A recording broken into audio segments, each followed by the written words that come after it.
Next 3.3 का question number 2। अच्छा, ये जो एक्सरसाइज 3.2 है, 3.3 के फर्स्ट 7 क्वेश्चंस शॉर्ट क्वेश्चंस के लिए एग्जामिनर के मोस्ट फेवरेट्स हैं। काफ़ी सारे तुम लोगों को पेपर में दिख जाएंगे। अगेन क्वेश्चन 6 इंपॉर्टेंट है।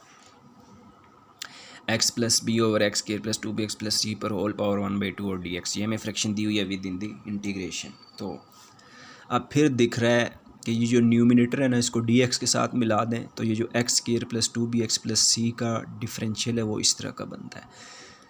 तो फिर वही substitution x square plus 2bx plus c without power 1/2। इस क्वेश्चन के लिए याद रख लो, ये अपनी शेप का एक ही क्वेश्चन है। पावर 1/2 के अंदर जो फंक्शन है ना, सिर्फ उसको टी पुट करना है, क्योंकि यहाँ पे अगर हम पावर साथ में ले लेंगे ना 1/2 और जब डिफरेंशियल अप्लाई करेंगे नेक्स्ट स्टेप में तो फजूल का पावर रूल लगाना पड़ जाएगा और बड़ा लेंथी हो जाएगा। और वैसे भी ये जो हमने dx के साथ मिला दिया है ये डिफरेंशियल बनता है without this power, without this power, इस पावर के बगैर। तो इस क्वेश्चन के लिए याद रखना है पावर 1/2 के अंदर जो x square plus 2bx plus c है, सिर्फ इसको विदाउट पावर 1/2 टी पुट करना है। टी पुट कर दिया, फिर वही प्रोसेस डिफरेंशियल लेना होगा। Taking differential on both sides, दोनों साइड पर डिफरेंशियल अप्लाई कर दिया। डिफरेंशियल के वही रूल्स हैं, फिर बार बार बता रहा हूँ जिस डिफरेंशिएशन के थे। ये डिफरेंशियल जो है तीनों टर्म्स के साथ अलग अलग हो जाएगा। एक्स स्क्वायर का डेरिवेटिव का क्या फार्मूला होता था, पावर रूल से 2 पावर स्टार्ट में ले आएंगे, पावर में से 1 लेस करेंगे और वहाँ पे एंड में विदाउट पावर डेरिवेटिव लेते होते यहाँ पे विदाउट पावर डिफरेंशियल लेंगे। और ये जो डिफरेंशियल है ये 1 नहीं होता, ये लाजमी लिखना है। dx ओवर dx तो 1 होता है, अकेला dx 1 नहीं होता, ये लिखना है। यहाँ पे हमने क्या किया था, 2 भी कांस्टेंट है उसको साथ ही डिफरेंशियल से बाहर निकाल दिया था। डिफरेंशियल हमने ला के सिर्फ x का लगाया था और एंड में डी ऑफ सी लगा दिया था। सी अकेला कांस्टेंट है, अकेले कांस्टेंट का डिफरेंशियल 0 हो जाएगा, जैसे डेरिवेटिव 0 होता है। बच जाती हैं लेफ्ट साइड पे ओनली 2 टर्म्स और इन दोनों टर्म्स में स्टार्ट में एक 2 कॉमन है और एंड में दोनों में dx कॉमन है। तो इन दोनों टर्म्स में से एक 2 और एक dx कॉमन लिया। 2 को कॉमन लेके ब्रैकेट की लेफ्ट पे लिखा और dx को कॉमन लेके ब्रैकेट की एंड में लिखा, क्योंकि जो dx है ना वो हमेशा टर्म की एंड पे लिखा होता है। 2 एक कांस्टेंट है, कोफिशिएंट है, कोफिशिएंट पहले लिखा होता है। तो कहीं भी लिख सकते हैं, हमने इसी तरह लिखा है। 2 को पहले लिख लिया और dx को दोनों टर्म से कॉमन लेके बाद में लिखा। इस टर्म में x बचेगा और इस टर्म में b बचेगा कॉमन लेने के बाद 2dx और राइट साइड पर dt हो गया।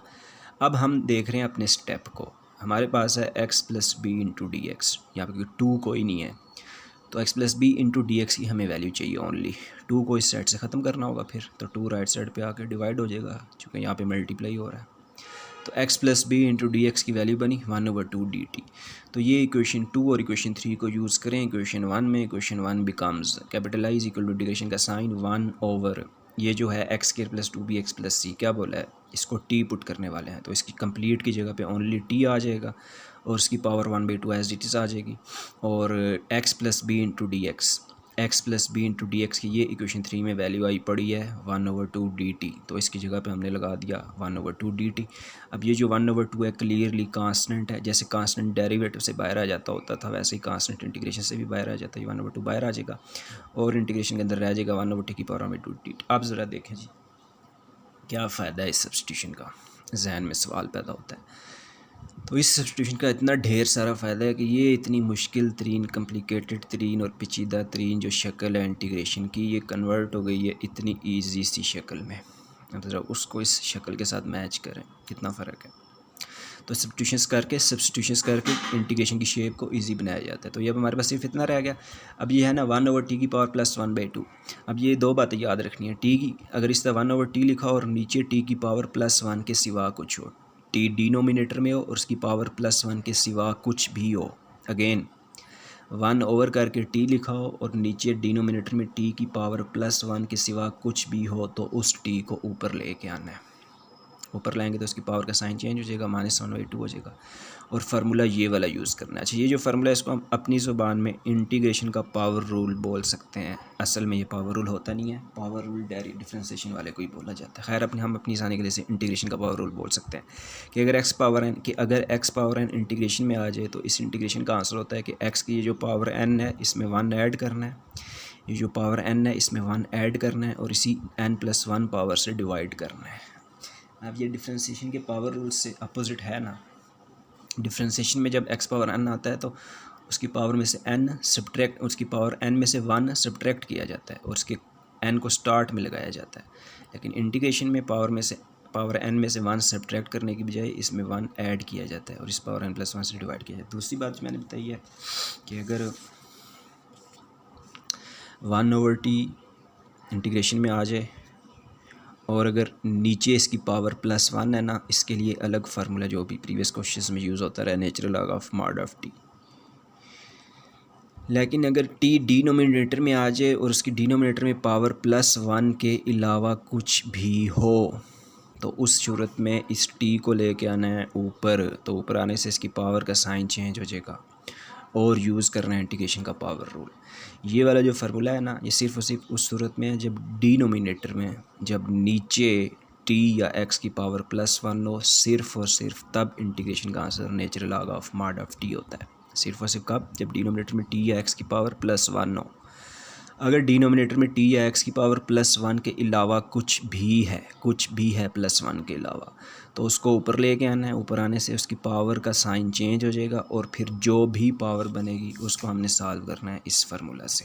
तो अभी ऐसे ही है, ये t की पावर +1/2 थी, +1 नहीं है, ये +1/2 है, तो ये t ऊपर लाया जाएगा। ऊपर लाएंगे इसकी पावर का साइन चेंज हो जाएगा। फिर ये फार्मूला यूज़ करेंगे जो भी बता रहे थे, इस पावर -1/2 में 1 ऐड कर देंगे और इसी नई पावर -1/2 + 1 से डिवाइड कर देंगे यूजिंग दिस फार्मूला और एक c ऐड करेंगे। अब इन पावर्स को हमने सॉल्व करना है। -1/2 + 1 करें यानी कि 1 में से हाफ निकल जाए तो प्लस का हाफ बचेगा इधर भी और डिनोमिनेटर में भी। ये हमने प्लस का हाफ लिखा दोनों जगह पर।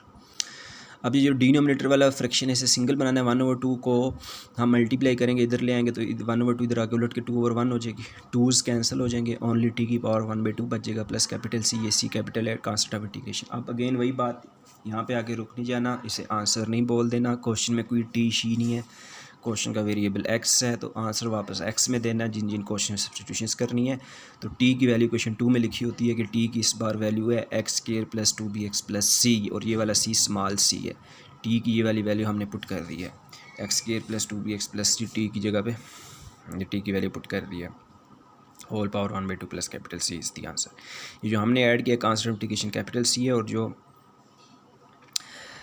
ऑलरेडी चला रहा है स्मॉल c है, ये डिफरेंट c's हैं। तो जी ये जो क्वेश्चन कंप्लीट किया अभी इंपॉर्टेंट क्वेश्चन है। नेक्स्ट क्वेश्चन 7 और 7 फिर इंपॉर्टेंट है। इंटीग्रेशन में आ गया है secant square x over root of tan x dx। अब अगेन ये इंटीग्रेशन है और ये इंटीग्रेशन का फंक्शन है। अब अगर यही फ्रैक्शन, यही वाली क्वेश्चन डेरिवेटिव में आ गई होती तो हमने लगा देना था कोशेंट रूल, लेकिन अभी ये इंटीग्रेशन में आ गई है। इंटीग्रेशन में कोई कोशेंट रूल नहीं है, इंटीग्रेशन में हमें सोचना होगा कि इस फ्रैक्शन को कैसे सॉल्व करें।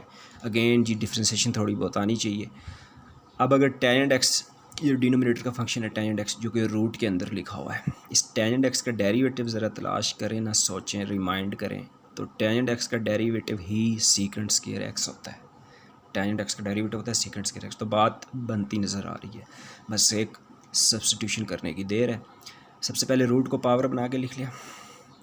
अब हमें दिख रहा है, मैंने बताया tan x अकेले का विदाउट पावर 1/2, अकेले tan x का डेरिवेटिव सीकेंट स्क्वायर x होता है। तो इसलिए हमने कहा कि tan x को इक्वल टू t पुट कर दें। अब अगेन वही बात, पावर 1/2 साथ में नहीं लेनी क्योंकि 1/2 पावर समेत डेरिवेटिव ये नहीं बनता, ओनली tan x का डेरिवेटिव सीकेंट स्क्वायर x बनता है। इसलिए ओनली tan x को t पुट कर लेंगे। फिर वही बात, taking differential on both sides, दोनों साइड्स पर d लगा देंगे।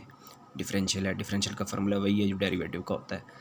tan x का डेरिवेटिव का फार्मूला देखें चैप्टर 2 से, tan x का डेरिवेटिव होता है सीकेंट स्क्वायर x और वहाँ पर हम बोलते होते थे कि साथ में एंगल का डेरिवेटिव लेना है, ये फार्मूला होता है डेरिवेटिव में। लेकिन अभी हम डिफरेंशियल कर रहे हैं तो हमें बोलना है कि एंड में हमें एंगल का डिफरेंशियल लेना है, x का डिफरेंशियल dx एंड में लिखना है और राइट साइड पे dt एज इट इज़।